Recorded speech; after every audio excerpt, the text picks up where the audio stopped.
Hi friends, అందరికీ శుభోదయం. ధనుసు మాసం అయితే స్టార్ట్ అయింది కదా. ఇంకా మా గుళ్ళో మా స్వామి వారికి అయితే పూజలు అయితే స్టార్ట్ అయ్యాయి. ఇంకా చూడండి, మేమైతే చీకట్లో లేచి మా స్వామివారిని అయితే అలంకరించి మేమైతే పూజ అయితే చేసుకుంటున్నాం. చూడండి, మీరు చేసుకున్నారా లేదా కామెంట్ బాక్స్లో కామెంట్ పెట్టండి. మా గుళ్ళో మా స్వామివారు అయితే వెలిగిపోతున్నారు. చూడండి, ఆ దీపాల కాంతుల్లో ఆ నామాలు చూడండి, సిగ్గులు మొగ్గలైపోయేటట్టు ఆ స్వామి అయితే సిగ్గులు పడుతున్నట్టున్నాడు. బాగా చూస్తే ఆ స్వామి అసలు ఎంత బాగా వెళ్ళిపోతాడో కనిపిస్తుంది. మనం ప్రత్యేకంగా ఆ స్వామి వైపు చూస్తే మట్టుకే కనిపిస్తుంది. ఆ స్వామిలో ఉన్న మహిమ ఏంటో మనకు కనిపిస్తుంది.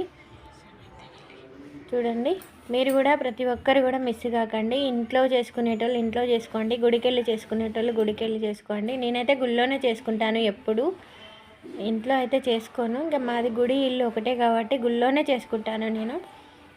Okay friends, bye. ఆ స్వామివారి ఆశీర్వాదం మనందరికీ ఉండును గాక. ఓం నమో నారాయణాయ నమః, ఓం నమో నారాయణాయ నమః అని అనుకోండి. మీకు వీలైనంత అన్నిసార్లు అనుకోండి. ఏ మంత్రం రానోళ్ళు ఇది ఒక్కటైనా అనుకోవచ్చు.